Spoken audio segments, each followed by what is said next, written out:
Have you ever just sat there with your phone in your hand, staring at the screen, waiting, not just for any message but that message, the "Hey, how are you?" The little spark that shows she remembered you exist. You wait for some kind of sign that she still cares, but hours pass, then days, your phone stays silent, and your thoughts grow louder. You wonder what happened. You remember when she used to light up just hearing from you. When she would message first, ask how you were doing, say she missed you. It was effortless. It felt mutual. Now, every conversation starts with you. Every time you talk, it's because you initiated it. And that silence you keep getting in return, it starts to eat away at you. You replay moments in your head, searching for where it shifted. Maybe you blame yourself. Maybe you try even harder. But deep down, a truth is forming, one you don't want to face. The dynamic has changed, and you're the only one trying to keep it alive, and you're not wrong for feeling hurt. You're not weak for missing her. But you need to see this clearly. You're chasing someone who has already started letting go. That feeling of being forgotten isn't in your imagination. It's real, and the longer you ignore it, the more it drains you. This isn't just about texting or relationships, this is about your sense of worth. This is about the moment you realize that the energy you're giving out is not being returned. And until you accept that, you'll keep waiting for a message that may never come. When someone pulls away, it's never random. It's never as simple as she's busy, or she's just going through something. It might sound harsh, but people don't forget the ones they're excited about. When someone truly wants you in their life, it shows. In consistency, in effort, in their presence. Silence, on the other hand, is a message, a loud one.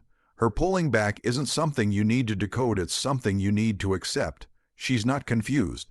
She's not unsure. She's less emotionally invested than she once was, and this distance is her way of communicating that without actually saying it. It's subtle, the slow fade, the late replies, the cold responses, but it speaks volumes. And what do most men do? They take it as a sign to try harder. They text more, they call more, they chase more, believing that effort will bring her back. But what you're doing is trying to force a connection that no longer exists. You're mistaking your persistence for love, when really, it's fear of losing her, or maybe losing the version of her you once had. The truth is, the more you try to fix it by increasing your effort, the more you teach her that she doesn't need to try at all. You're teaching her that she can give you less and still keep you around. You don't fix distance by eliminating your self-respect. That's not romantic, that's destructive. Every time you ignore the signs and keep chasing, you're not just losing her, you're losing yourself. Because real love doesn't require constant convincing. It meets you halfway.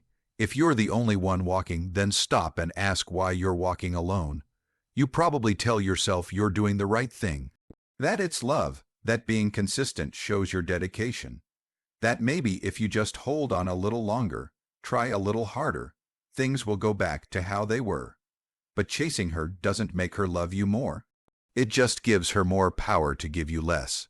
When you're the one constantly reaching out, constantly trying to get a response, you're placing yourself beneath her, whether you realize it or not.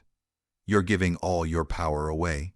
She knows you'll be there, no matter how late she replies, no matter how short her answers are, no matter how distant she becomes, and the more she knows you'll stay, the less effort she needs to give. What happens next? You start overthinking. You wonder if your messages are too much. You second guess every word. You try to prove that you're still worth it, worth her time, her attention, her love. But here's the truth. Love isn't about proving anything. It's either there or it's not. And when it's not, all the effort in the world can't make it real. You're trying to negotiate your value, trying to earn something that should come naturally. That's not love, that's desperation. It's painful to hear, but it's necessary. Because if you keep giving to someone who's already emotionally checked out, you'll end up drained, bitter, and empty. What you need isn't more effort. What you need is clarity and the courage to let go. Because the more you chase someone who's no longer interested, the further you get from someone who might actually see your worth without needing to be convinced. What hurts the most isn't just her distance. It's the fact that you keep making excuses for it. You tell yourself she's just stressed, overwhelmed, distracted, that things will go back to normal soon, that it's just a phase, but deep down, you feel that pit in your stomach, that gut feeling you can't ignore. The truth is, every excuse you make for her lack of effort is just a way of avoiding the obvious. She's emotionally checking out, and you're the only one still trying to hold it together. You're not wrong for hoping things would work out, but hope isn't the same as reality. And reality is telling you something you don't want to hear. She's not showing up for you anymore. What's worse is that the longer you deny this, the more you betray yourself. You give her more chances than she gives you effort. You bend your own standards just to keep the connection alive. You begin to shrink, to question, to settle, all in the name of love. But here's the thing, real love doesn't make you anxious. It doesn't make you feel invisible. Love isn't something that leaves you guessing. That feeling in your chest, the overthinking, the constant checking of your phone, that's not love. That's anxiety. That's emotional imbalance. That's your soul trying to alert you that something's off. You're not afraid of losing her.